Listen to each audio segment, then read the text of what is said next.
Robert, Assalamu alaikum. Assalamu wa rahmatullah. Such a beautiful day in London today. Yes, it is indeed. What a change. Now, tell me, how did your journey to Islam start? Wow. So my journey has two distinct parts. So the first part is crisis of faith in Catholicism, growing up. And the second part is finding Islam. In terms of crisis of faith, both my parents are Catholic. My mother's a Catholic from Mauritius. And being from the global south, her religion is very dear to her. And my father is British Irish. So he's also religious, but in his own way, living in the UK, being raised here in a society that's becoming more and more apathetic towards religion. But as a child, I was very much encouraged to go to the church on Sundays mainly, and also to go to Sunday school.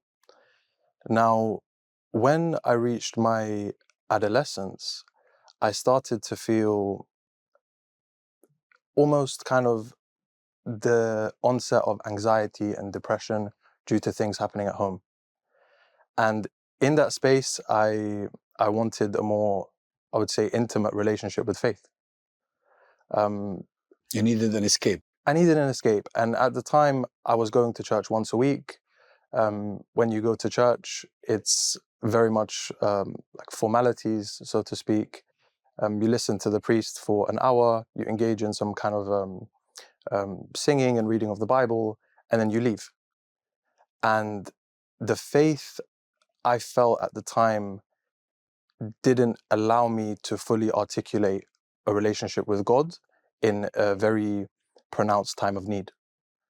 So I began like slowly drifting away from Christianity as the years went by, in my teenage years, and eventually reached a point where not only did I experience this kind of lack of intimacy from the church, but I also had a number of questions about the religion. So the nature of Jesus Christ, peace be upon him. As you know, in the Christian tradition, in the Catholic tradition, Jesus is seen as God, so to speak. His mother too. Yes. So this confused me. This confused me tremendously, and what's more, I felt like I didn't have that guidance in the life, what to do, what not to do, and with the things going on at home, I felt like there was no clear kind of hikmah in the religion as to put me on the straight path. What was going on at home? Just issues with your parents were with my parents, with certain vices, things like alcohol and also other substance abuse and so on and so forth. And it gets as a child, it really scrambles your mind because you're in a state of vulnerability. And so in that context, and I love my parents very dearly, but in that context, the relationship with the church that I had at the time wasn't enough to sustain or to fulfill my heart with some kind of purpose in the life. And when I felt lack of motivation or depression or anxiety, I had no kind of structural foundation to lift me up. But you were still young, weren't you? I was very young. But this was teenage years, so between 13, 14, 15, all the way to 16, 17. Though a dangerous period. Indeed. You could have gone anywhere. Yes, certainly. And in many ways I did. I didn't have a grounding in faith. So my moral compass was kind of, I wouldn't say non-existent, but it wasn't rooted in faith, if that makes sense. And it wasn't rooted in a higher purpose, almost in a way inside that told me to steer clear of certain things when you're feeling vulnerable or you're feeling a certain type of way about what's happening in your life. And when was the exposure to Islam? The exposure to Islam, to be honest with you, when I left my secondary school, which is Queen's Park Community School, my local area. You are my neighbor. I am indeed.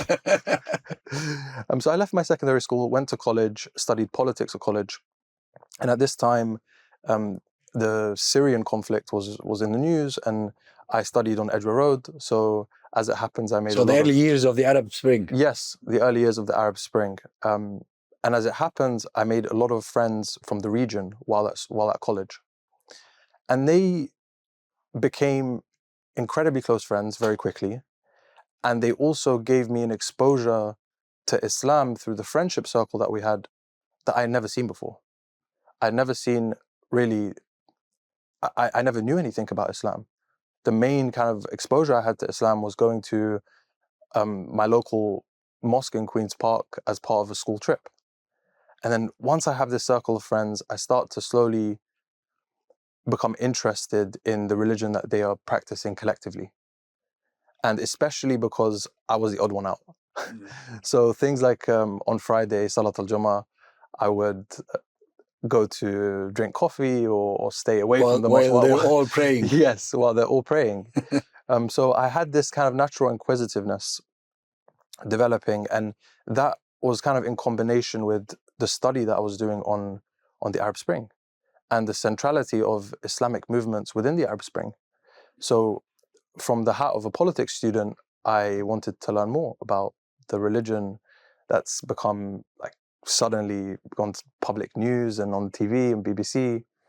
So in tandem, I kind of had a curiosity, but really I would say it was two main events. It was going to Palestine and living in Palestine. When was that? This was in my gap year, at the end of my college years before university. So I completed my A-levels. So around 2013, 14, something? 2013. 13. I think it's around 10 years ago from this time. And I had completed my A-levels and achieved better grades than expected. So I thought, let me reapply the next year and use this time to travel somewhere. And as it happens, I managed to get an opportunity in Palestine. I went to Palestine to a small place called Abu Dis, which is in East Jerusalem next to Azariya and surrounding areas. And there is really where I would say that my exposure to Islam reached another level. It really did. In the sense that people were very interested to talk to me as being someone so young. They were very interested to tell me about Islam. But well, if you didn't speak to them, they probably wouldn't have considered you an Arab or a non-Palestinian, because you look just like many of them. Exactly. And that I think was part of the reason why they were so curious about my reason for being there, my story, my religion. How long did you spend there? Nearly 1 year. Oh, mashallah. In Abu Dis? In Abu Dis, Azariya, and Ramallah. Yeah. So it was a great time. And is that where you learned Arabic? Yeah, I mean, I'm not fluent in Arabic, but I definitely had to learn Arabic there in order to survive, as a means of getting by, as a means of taking a taxi from one place to another, or buying food, or interacting with the locals in the best way I could. Now, you went by yourself, on your own? Yes. Not part of any arrangement or organization? No. For the first 3 months, I was part of an organization called CADFA, Camden Abu Dis Friendship Association. And they send British people to Abu Dis in order to volunteer at a community center. They have an operation here in the UK? Yes, they do, in Camden. I think they're based in Kentish Town. Yeah. So you became acquainted with them and they suggested you go to Abu Dis? Suggested I go to Abu Dis, and for my parents, they were okay with it, surprisingly. Very trustworthy, and they knew that I really wanted to go and to kind of see the places that I had been reading so much about. And so when I went to Abu Dis, it was completely different. It was completely different. Just seeing the impact of Islam on people that were suffering under brutal occupation, in seeing almost the beauty of Islam through waking up to the adhan, going to the different masajid. And I had never experienced this in the UK. And what's more, I felt like the way people were talking to me about Islam also shifted. In that here in the UK, when people had previously spoke to me about Islam, it was more about the wrongs of Christianity as a means through which to guide me to Islam. In Palestine, it was the history of Islam. How, in the time of the Prophet, peace be upon him, Islam was very repressed by many elements in society. As in people people didn't want to believe. There's a huge amount of struggle. There's a huge amount of resilience. And slowly, I started to kind of learn more about the religion, which at the time was still very foreign to me, to be honest with you. Despite picking up some Arabic words and kind of being in this environment, I still felt quite far away from that moment to actually embrace Islam. When then was the decisive moment? The decisive moment was many years later, when after a lot of reading, looking at... So it wasn't during that trip in Palestine? No, but that trip in Palestine, the seeds were planted. The seeds were planted, and my conception of Islam, rather than it being an abstract religion that I didn't know much about, that has bad PR in the UK, that nobody had really spoken to me about, it changed. And I felt kind of this religion has a real ability to optimize one's existence and to give people guidance, and especially in times of difficulty. And I saw how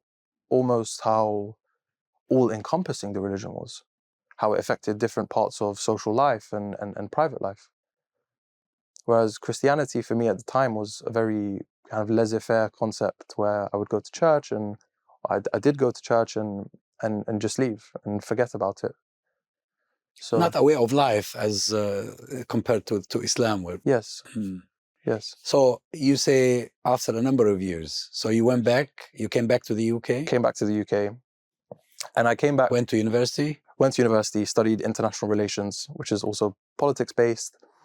And then on one of the summers at university, I went to Morocco with a few friends of mine.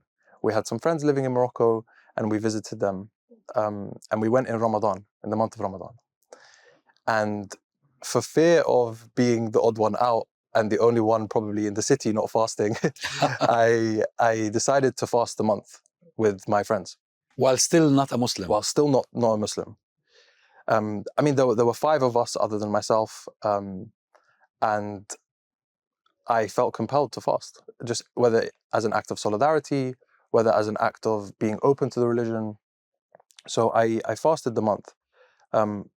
Also, I have you know that the hotel manager was giving iftar meals to those that fasted. So that was another... So it's convenient. It's convenient, but it was definitely a challenge. It was definitely a challenge. And one of the nights in Ramadan, my friend told me, he said, I want to teach you how to pray. And I also want to teach you Surah Al-Fatiha. And we sat there for 2 hours or so, and he was watching me. You know, the recitation was not great, but I was improving slowly. And on that very same evening, he said, come with us to pray Taraweeh in Masjid Qutbiyya in Marrakesh. And we went to this masjid, and we were standing, and at the time I didn't really know about whether I was permitted to go into a mosque and pray, but I felt like after fasting for those weeks, I felt compelled to How long was the then. trip altogether? About 5 weeks. Oh. About 5 weeks, yeah. And we went to the mosque, I prayed Taraweeh, and I found something very strange, which was in congregation with the thousands of people there, listening to a language that I didn't understand, I felt more moved in my heart by the words of the Quran and by the prayer than I had done in a number of years. Subhanallah. And this for me was strange. And I spoke to my friends about it, and I said, why do I feel so emotional? Why do I feel like all my emotions are just coming out in this moment and through this prayer, and I don't understand the literal meaning of the words? So that really had an effect on me, a profound effect. And then fast forwarding a year or so, I finished university, and I'm having another just a low moment in the life, and I woke up one day and I said, I have to take my shahada. And it was just like a natural feeling that today I woke up and I feel ready to do it. Such a long process. Such a long process. But I think that's for me, in my story, it was better for it to be a long process, because at least at that point I was comfortable and confident in my decision. And informed. And informed. And a lot of years of reading, of watching people like Sheikh Hamza Youssef, who they are explaining the Deen of Allah in English language, which was very helpful for me. And I think, alhamdulillah, it took me, a certain amount of time to feel comfortable in my decision, because otherwise, and I've seen this with other new Muslims, they take a decision hastily and they're perhaps not ready for what it entails once you actually enter the faith and have to. And it can backfire. And it can backfire, definitely. Now, were you still with your parents at the time? Yes. What was their response then? Well, to be honest with you, my father, I've told my father, but my mother, I haven't told her. And I've had a lot of discussions with people about this, and I think it's difficult for people to really understand unless they know my family. And my mother's 69 years old, and she's from another part of the world, and faith is one of the main things in her life, if not the main thing. So I know deep in my heart, if I tell my mother point blankly, then it would destroy her in her elder years. It would absolutely change her life. To this very day, she doesn't know? I think she definitely has intuition. There's a mother's intuition, and a mother's intuition, I mean, we've all experienced it, but it's her seeing me in the dishtasha, it's her seeing me not eat during Ramadan until Maghrib. Maybe she knows and she is just keeping quiet about it. Yes. Your father didn't mind? My father didn't mind, but my father's always had this approach with his children, me and my sister, which is based on trust and trust in our decisions for life. Yeah. Now, clearly from what you've told me, most of your friends were Muslim anyway. Yes. So you didn't have really a big problem when it came to friends. No. You didn't have to change friends. No. I didn't have to change friends. But it's interesting because my friends have done so much for me, but in many ways, we are all or many of my friends were also struggling with different parts of identity and faith, and even the Muslims. But I think the difference is the Muslims, they had a strong iman, firm iman. Despite any issues in the dunya with the life, the iman was still there, and they would never lose sight of religion, of faith. I think that's probably because Islam represents a clear, unequivocal frame of reference. Yes. That you can always go back to it. Yes. Whereas probably other religions, depending on how people perceive them and how they act within them, they are not as clear cut in this regard. Yes, I agree. Now, any challenges? For sure. I think when I took my shahada in one of the masajid in Harrow Road, near my house, there was such a warm embrace when I took my shahada. And Muslims love it. Muslims love it. And it's definitely seen as one of, or for Muslims, I feel like it's seen as part of the miracle of Islam, to bring people back into the fold of Islam, and to see that manifest is something very beautiful. It gives them confidence as well. Yes, gives them confidence. But people ran upstairs into the mosque and embraced me and hugged me and said, "Welcome to Islam." I took the shahada, and then I left the mosque, and I felt, at least for the first year, I felt very empty and alone and devoid of kind of knowledge. How do I make wudu? How do I pray? How do I learn about what to do, what not to do in Ramadan? And there was many different things about the faith, because I do think for new Muslims, a lot of knowledge is required to really learn and feel strong and feel connected to your faith. And my friends weren't always in the best position to help me, although they did offer me a lot of help. Is it because they were not as knowledgeable? I think so. I think they helped me where they could, in the basics. But any questions that I had, or any specific issues that I wanted to know about, it was less, let's say, they were less able in some circumstances to offer me some guidance. How did you compensate for that then? I compensated through hours of study online, on your own, on my own, through watching different shuyukh and listening to different stories and lectures regarding Islam. And that, I felt, helped in giving me kind of a grounding that I needed. But it's been challenging. It has been challenging, especially family life. You know, I lobbied my mom for many years to go to the Lebanese butcher to buy meat, halal meat. And things like this can be challenging. But I think overall it's definitely a decision that I have absolutely no regret in my Are life. things better now? Yes, things are definitely improving, and things are cyclical in my circumstance, and my family is definitely becoming more whole again, I would say. And in terms of my faith, I feel like my faith is growing stronger continuously. And the main thing that underpins that is knowledge. The more time I put in, the more reading I do, the more I feel connected to the deen. Are you likely to ask your mother to watch this interview? Yes, she's very welcome to watch the interview. She's very welcome to watch the interview. And honestly, I believe that she knows, but I am just very afraid of what having an open and honest conversation with her might do to her. Mm. Yeah, and now, now you're working in an Arab Muslim organization.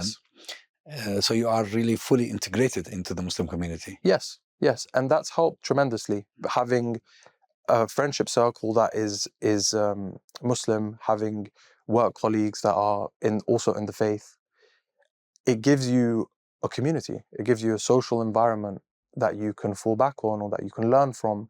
And many times when I'm at work and I'm praying, oftentimes I will have questions after the salah, and it's very easy for me to ask those questions to people that are more learned than I am.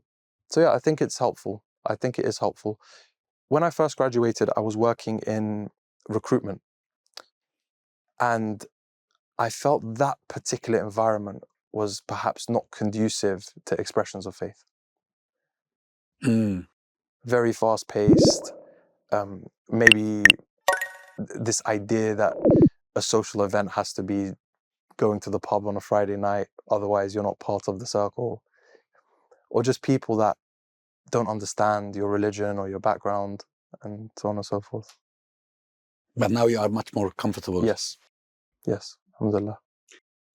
It's been really a pleasure talking to you, Robert. Thank you very much for coming Thank you today. for having me. Thanks a having lot. me. Thank Thanks. you.